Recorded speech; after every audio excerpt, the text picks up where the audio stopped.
Minnesota is often known as the land of lakes, forests, and peaceful small towns. But beneath that calmness, there are places that feel not entirely alive. Not because of crime, not because of ghost stories, but because time seems to stop working there. In this journey, we won't talk about ghost towns from legends. We'll explore small towns still marked on the map, some alive, some almost gone, some long finished. Places that look ordinary by day, but start to feel strange the longer you look. This is the story of 15 of the creepiest small towns in Minnesota, not because of what happens there, but because of what no longer does.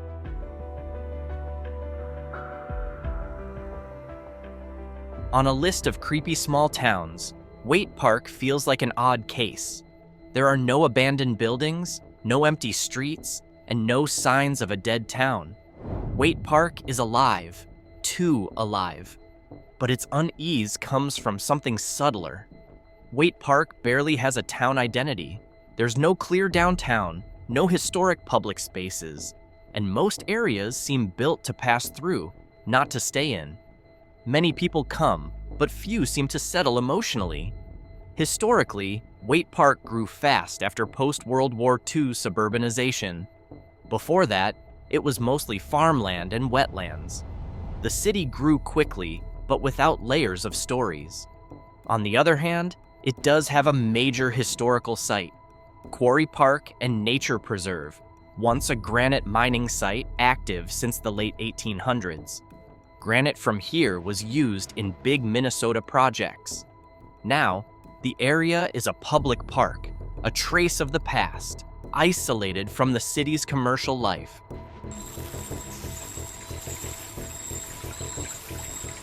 Detroit Lakes is often described as a friendly, even cheerful lake town. But its creepy side shows when the seasons change. Outside of vacation season, the city shrinks fast. Many properties are only active a few months a year, while downtown and the lake area fall quiet. Activity feels unbalanced, busy for a while, then suddenly empty. Detroit Lakes also has a long history as a railroad town and a recreation hub since the early 1900s. Its dependence on one economic sector makes its rhythm feel fragile. This town lives because people come, not because they stay. It's not scary in the usual way, but it gives the first hint of a pattern. Places that feel warm, but only work when they're being used.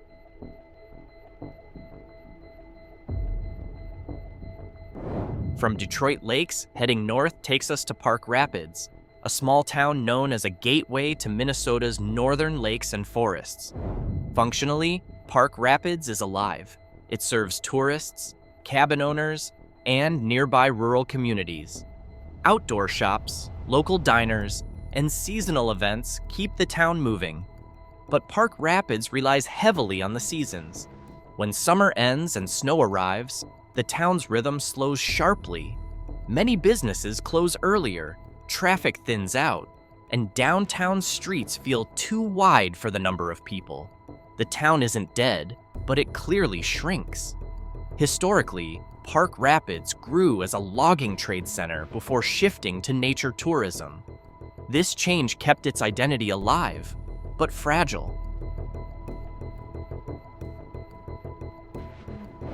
If Park Rapids still thrives on the flow of tourism, Frazee is a town that relies on local routine. Its population is small, its downtown is short, and daily life moves at a pace that barely changes from year to year. Frazee is known as the turkey capital of the world, a title born from its poultry industry in the 20th century. It's an interesting fact, but also points to a limitation. The town's economy never really grew beyond that one sector. As the industry slowed down, the town did too. There's no visible decay in Frazee. The buildings are still well kept, the roads are maintained, and the school is still in use. But the atmosphere feels flat and quiet, even during the day. Frazee isn't a town that's been abandoned, it's one that stopped growing. It's alive on paper, but directionless in spirit. And that's where the creepiness begins to appear, subtly, in the silence that lingers. Good Thunder is a small town in Blue Earth County with a name that sounds bold and full of promise. But once you arrive, the feeling is quite the opposite.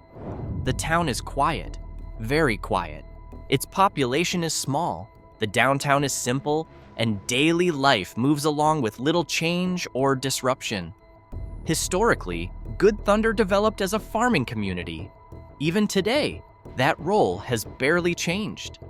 There's been no economic boom, no area expansion, and no major event to reshape the town. It survives, but doesn't grow. Interestingly, Good Thunder is close to regions with deep literary and cultural history in Minnesota. Yet the town itself barely reflects any of that. Many old buildings still stand, but they lack clear social use beyond basic routines. Good Thunder feels like a place that found its final form a long time ago. Not damaged, not abandoned, but also going nowhere.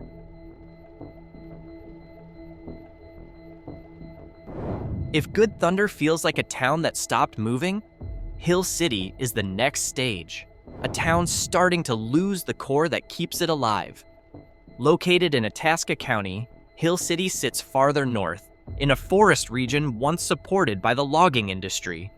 Here, isolation isn't just a feeling, it's part of the geography. Hill City grew as a forestry support town. When that industry faded, nothing truly came in to replace it. The population slowly declined, and the economy now runs at a minimal scale.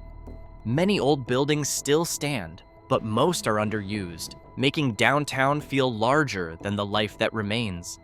The town isn't fully cut off, but it's far enough from regional centers to feel left behind. Winter makes that feeling stronger. Distances grow longer, and sounds grow fewer.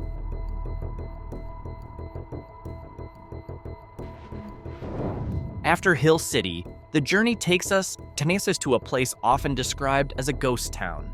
This is a tiny, unincorporated community with an extremely low population, scattered throughout the dense forest of northern Minnesota. Finland was founded by Finnish immigrants in the late 19th century, mostly forestry workers. It never developed into a full-fledged town. To this day, there's no real downtown, just a few basic service buildings and distant homes. Public activity is almost invisible. What makes Finland feel creepy isn't decay, but absence. There's no crowd, no daily rhythm you can observe from the outside. In winter, its geographic isolation becomes real isolation, distance, weather, and silence all blending together.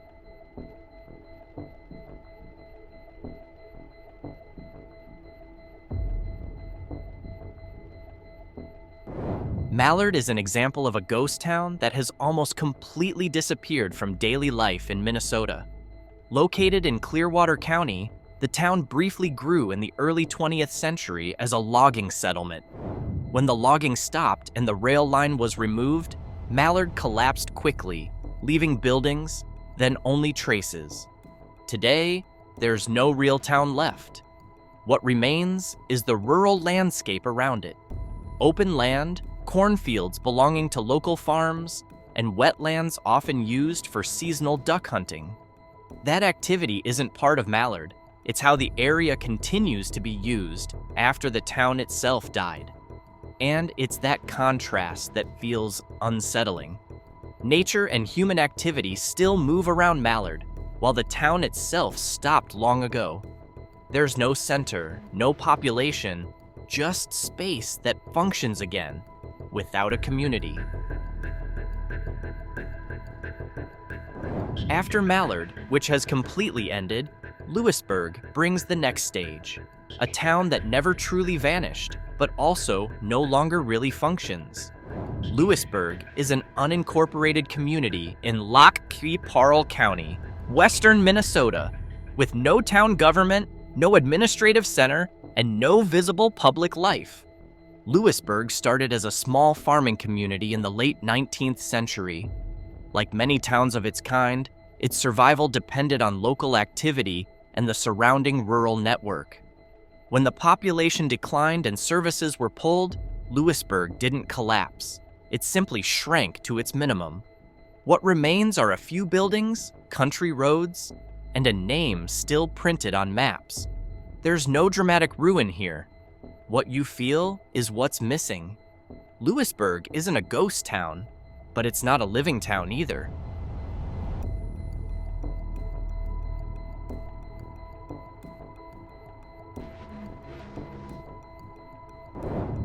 From Louisburg, the journey takes us to Togo in St. Louis County, a community that feels more like a set of geographic coordinates than a settlement. Togo is an unincorporated area with no downtown, no main street, and no recognizable social structure. Homes are scattered deep in the woods, separated by dirt roads and long distances. Togo never grew into anything large. The area is known more for forestry work and hunting land than for public life. Even today, activity in Togo is private and isolated. There are no gathering places, no daily rhythm visible from the outside. What makes Togo creepy is the absence of a town from itself. Nothing has collapsed because almost nothing was ever built.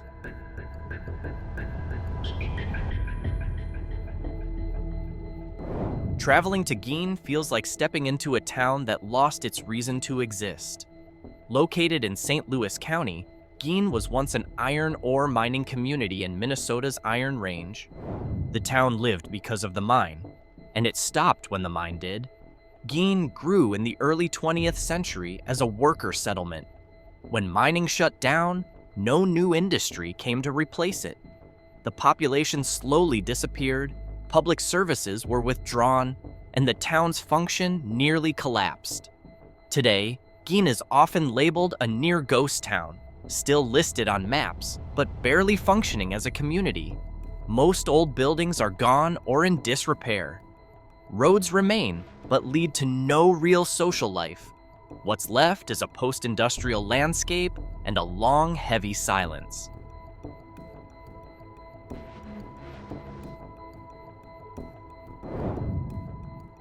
Taconite Harbor feels like a colder, more open chapter. Located on the north shore of Lake Superior, it was once a port and iron ore, taconite processing site. It wasn't a town in the social sense, but an industrial node, built solely to move materials from land to lake. When operations shut down, its purpose disappeared almost instantly.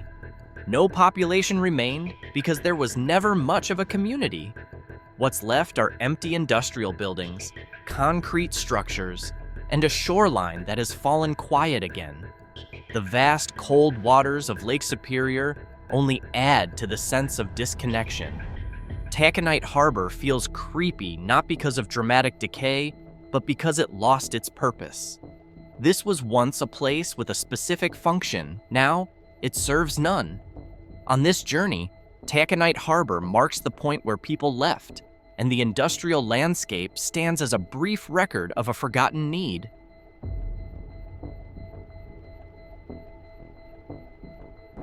From the industrial silence of Taconite Harbor, the journey takes us to Forestville, a town whose death has been carefully preserved.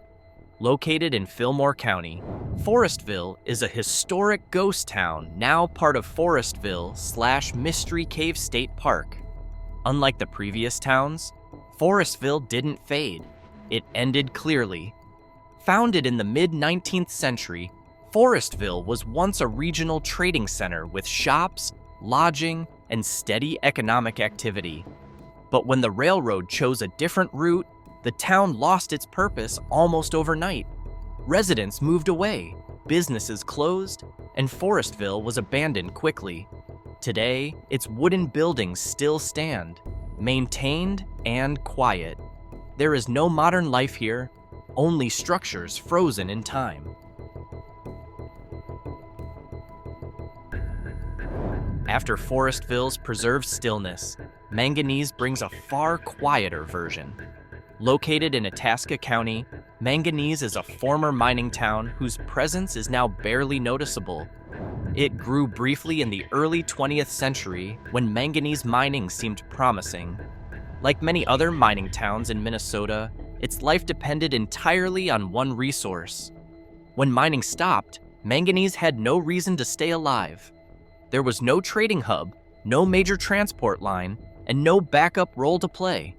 Residents left, buildings were dismantled or collapsed, and the town's name slowly faded from public memory.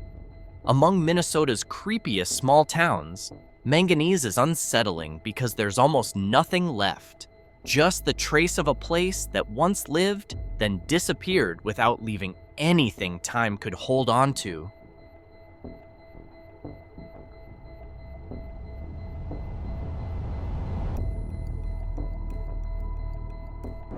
After Manganese, which is nearly erased, Dorothy feels like the final step before complete emptiness.